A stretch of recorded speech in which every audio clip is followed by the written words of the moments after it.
হযরত মুসা আলাইহিস সালামের কাছে একবার এক যুবক এসে বলল, হে আল্লাহর নবী, আমি জীবজন্তু লালন পালন করি। আপনি দয়া করে আল্লাহর কাছে দোয়া করুন, যাতে করে আমি তাদের সুখ দুঃখের সকল কথা বুঝতে পারি আর উপযুক্ত ব্যবস্থাও নিতে পারি। যুবকটির কথা শুনে মুসা আলাইহিস সালাম বললেন, সাবধান, এর থেকে বিরত থাকুন। এর মধ্যে অনেক বিপজ্জনক ব্যাপার স্যাপার লুকিয়ে আছে, যা আপনি সহ্য করতে পারবেন না। কিন্তু যুবকটি নাছোড়বান্দা। সে বারবার কাকুতি মিনতির সুরে একই আবদার করতে লাগলো। মুসা আলাইহিস সালাম বললেন, এটা মঙ্গলজনক নয়। যুবকটি শেষে বলল, আর বেশি না হয় অন্তত গৃহপালিত মোরগ এবং কুকুরের ভাষা বোঝার ব্যবস্থা করে দিন। তার এই মিনতির কারণে হযরত মুসা আলাইহিস সালাম আল্লাহর কাছে এই ব্যাপারে দোয়া করলেন। আল্লাহ তাআলা তার দোয়া কবুল করলেন এবং যুবকটিকে জীবজন্তুর ভাষা বোঝার ক্ষমতা দান করলেন। যুবকটি খুশি মনে বাড়ি ফিরে এল আর মনে মনে বলল, এবার জীবজন্তুদের সব চালাকি ধরা যাবে।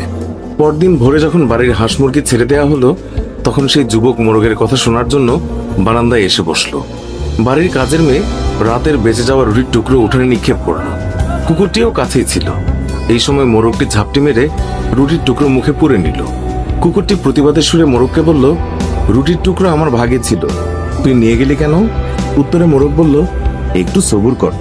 অবস্থার দ্বারা বুঝতে পেরেছি কালকে আমাদের মনিবের সুন্দর ঘোড়াটা মারা যাবে, তখন তুমি মজা করে তার গোশত খেতে পারবে। বারান্দায় বসে থাকা যুবক মোরগের কথা শুনে চিন্তায় পড়ে গেল। তারপর লোকসান এড়ানোর জন্য ঘোড়াটি বাজারে নিয়ে বিক্রি করে দিল। পরদিন ভোরে আবারও যখন উঠোনে রুটির টুকরো ছড়ানো হলো, তখন মোরগটি সঙ্গে সঙ্গে তা লুফে নিল। কুকুরটি সেদিনও বঞ্চিত হয়ে রাগ করে মোরগকে বলল, ধোকাবাজ কোথাকার, কালকে রুটি নিতে, আজকেও নিয়ে গেলে। কই, ঘোড়া তো মরল না, বরং মালিক তা অন্যখানে বিক্রি করে দিয়েছে। জবাবে মোরগ বলল, ঘোড়া সত্যিই মরেছে, তবে অন্যখানে। অধৈর্য হয়ে না, ব্যবস্থার দ্বারা জেনেছি কালকে মনিবের উটটি মারা যাবে, তখন তুমি মজা করে ইচ্ছে মতো খেতে পারবে। উটের মৃত্যুর কথা